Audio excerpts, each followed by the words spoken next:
Welcome back to the Deep Dive.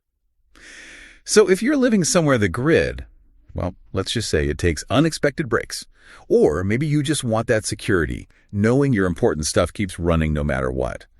Backup power isn't really a nice to have anymore, is it? It's a pretty essential infrastructure for many of us. Today, we're jumping into a comparison lots of you have asked about. We've looked at the source materials you sent, and our mission here is to cut through the noise. We want to really unpack the differences between the two big players in backup power, inverters and generators. The goal is to help you figure out which one truly fits what you need. That's exactly right. I mean, they both do the basic job, right? They give you electricity when the main supply cuts out. But how they do it, the quality of that power, the costs over time, they're worlds apart. It's almost like comparing two different ways of thinking about energy backup. Okay, let's get into that. How about we start with the basics, how they actually work. Understanding the mechanics seems pretty key here. Let's begin with the inverter. Usually, you see it paired with a set of batteries, right? This system, it's really about conversion, not generation itself. It takes DC power, direct current, which is what's stored in those batteries, right, and it flips it into AC, alternating current. That's the stuff our appliances actually use. And where that DC comes from is important too. Typically, the batteries get charged up from the grid when it's working fine, or, increasingly from solar panels. Then the moment the grid power drops, the inverter senses it like instantly in milliseconds and switches to drawing from the batteries. So it's seamless. Your lights don't even flicker. Pretty much, yeah. For most devices, especially electronics, they won't even register the changeover. It's very smooth. Yeah. Now, compare that electronic switch to a generator. A generator is, well, it's mechanical. It's got an engine inside. Like a car engine almost? Sort of, yeah. An internal combustion engine. It runs on fuel, petrol, diesel, maybe natural gas.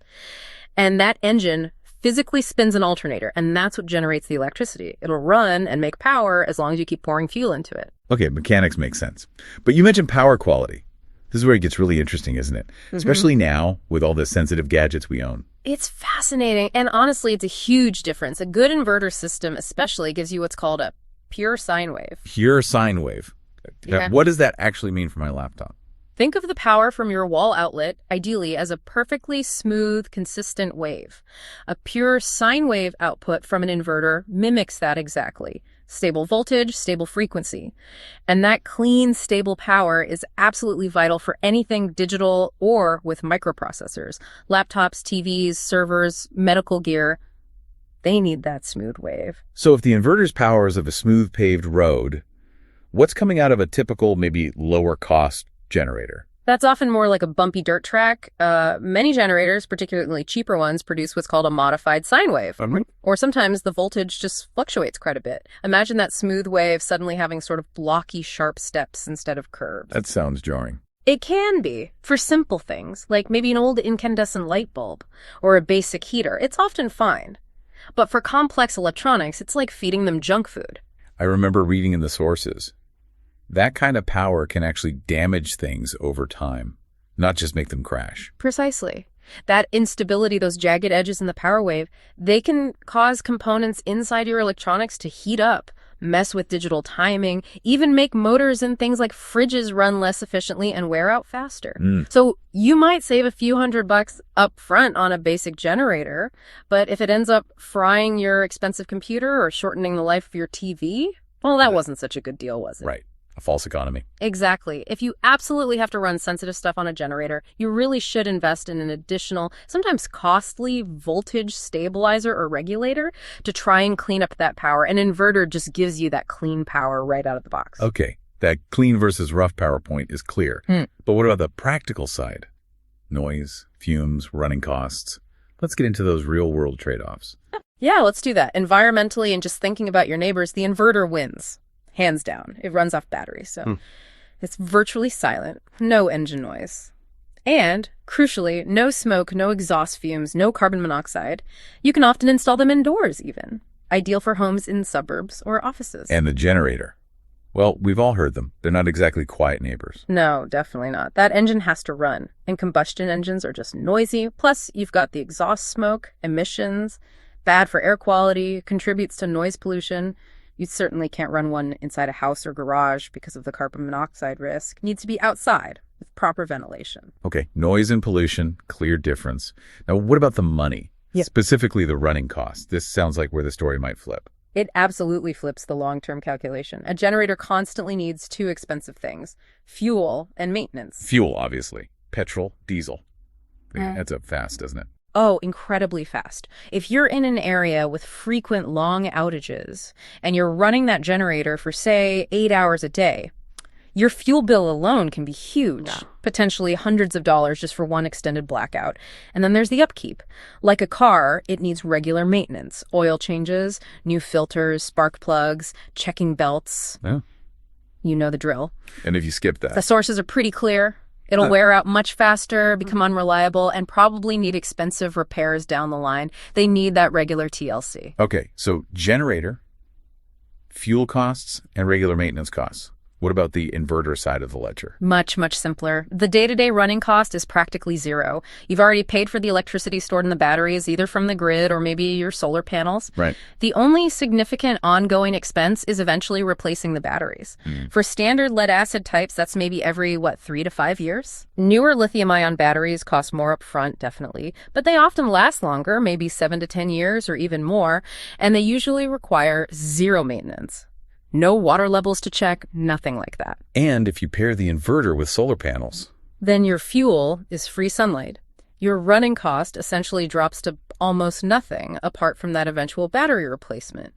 It makes the long-term economics very, very attractive. So connecting this all together, the bigger picture on cost. Yeah, the initial purchase price, that's where the generator usually looks cheaper.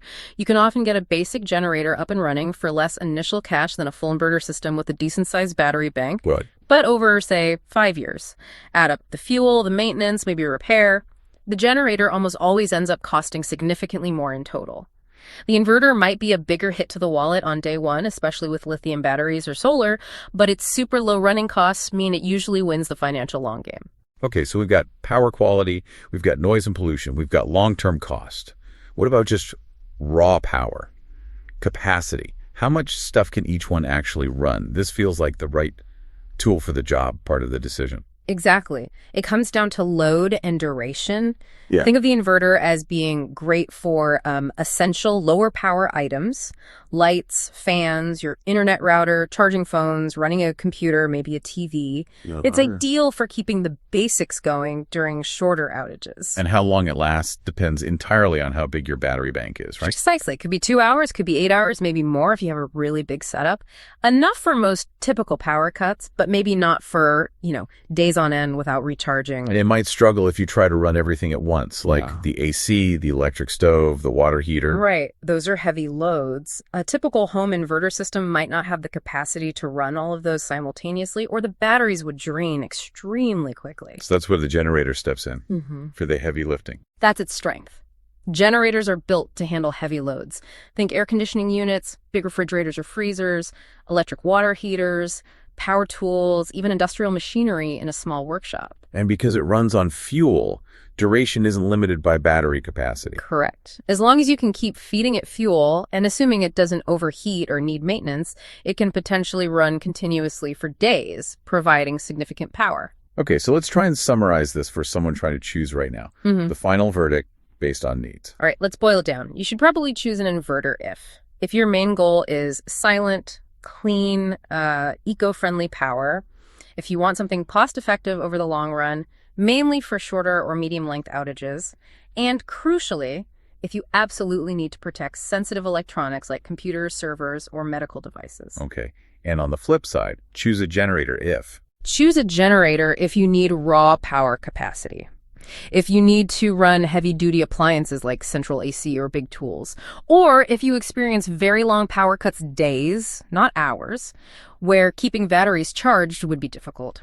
Or if you're in a situation, maybe industrial, where continuous, uninterrupted high power is the absolute priority. Makes sense. Different tools for different jobs. It really is. And, looking ahead, this brings up an interesting point about the future.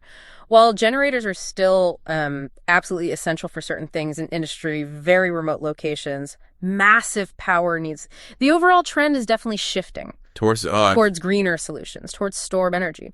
Inverters, especially paired with improving solar tech and much better, cheaper batteries, They're becoming way more capable. They're increasingly the preferred choice for homes and small businesses globally. It feels like they're really changing how we think about being energy independent.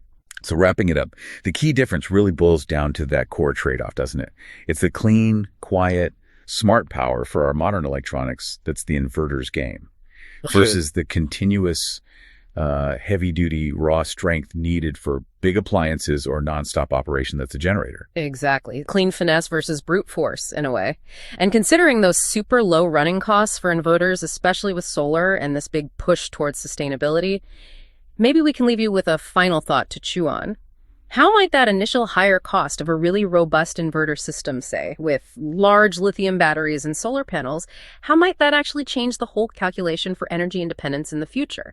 Even if your grid seems pretty reliable now, could that upfront investment start to look like a very smart move long term?